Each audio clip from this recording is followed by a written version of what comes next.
There is seizures appearing without any underlying cause. Epilepsy is 2 or 3 unprovoked seizures occurring in isolation.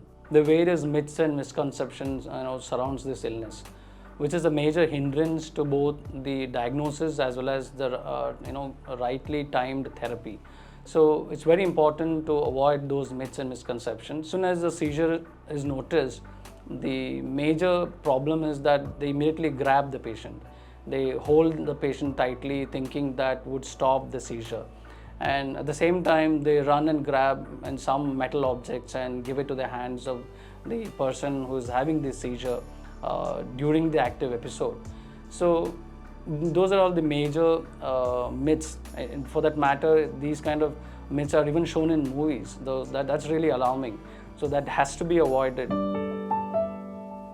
So the most important thing one needs to do is basically to turn the patient and make sure those secretions that are coming from the mouth is actually let out, so that they don't drown in their own saliva or secretions. That's very important. The next important thing is not to restrain the person. So it's very important because these are really violent movements of the muscles and the bones, and the various joints will be moving very vigorously. So yes, it is very alarming, and it's really a scary picture. It's very important one should not grab the person tightly, because when there is an opposing force from the bystander trying to hold the limb, the person actually can sustain fractures, which is very, very dangerous. So one should allow the movement to happen, but the maximum that one can do is actually to turn, as I said earlier, and then loosen the shirts and make sure there is good ventilation and the air surrounding that person.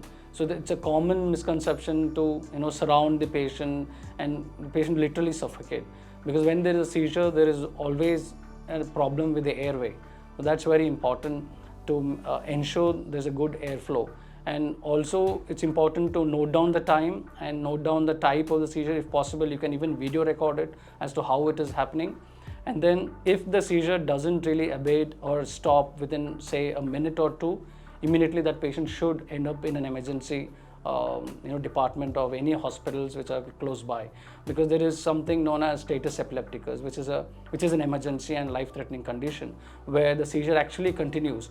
The patient doesn't regain consciousness in a minute or two, and the seizure actually continues. That is a big danger, and it's very important that the person doesn't end up in status epilepticus.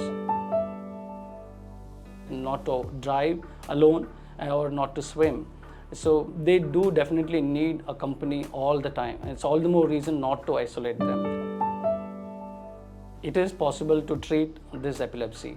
Yes, there are many epilepsies which needs long-term treatment, no doubt. But then there are diabetes, there is hypertension, there are many such lifestyle diseases which do require lifelong therapy.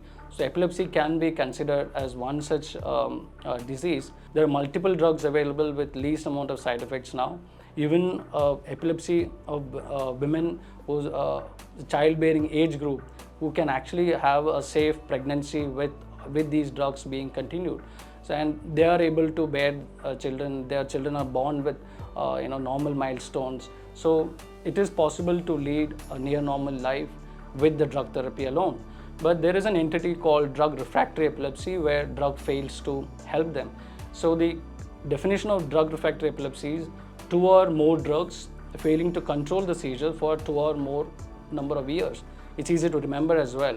So if your physician is trying to prescribe the third drug after a period of 2 years, then that physician should know that there are surgeries available to help them out.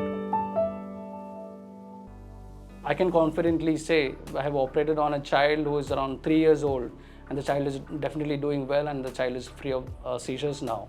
So, but then patient selection is very important as to what kind of epilepsy is treatable by surgery. That your physician is definitely going to tell you whether you are going to benefit with surgery or not.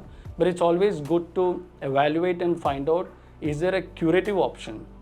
We have surgeries now which can be performed to cure the epilepsy.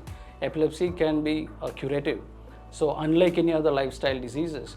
So, but does that does it really can be subjected for such a surgery? Awake brain surgeries, which are very much possible, just to safeguard the various regions of the brain which is important for that person's daily life activities.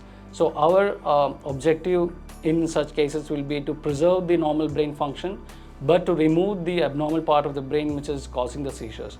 If at all the person is not, it's not a subject for curative resective surgeries, then there are palliative options like vagal nerve stimulation or deep brain stimulation, where we don't even have to open up the brain. Vagal nerve stimulation is something where the electrodes are put into the vagus nerve in the neck and then control the number of seizures. If not, curative intent, we can bring down the seizure burden so that the number of drugs can come down, so that their life can become better.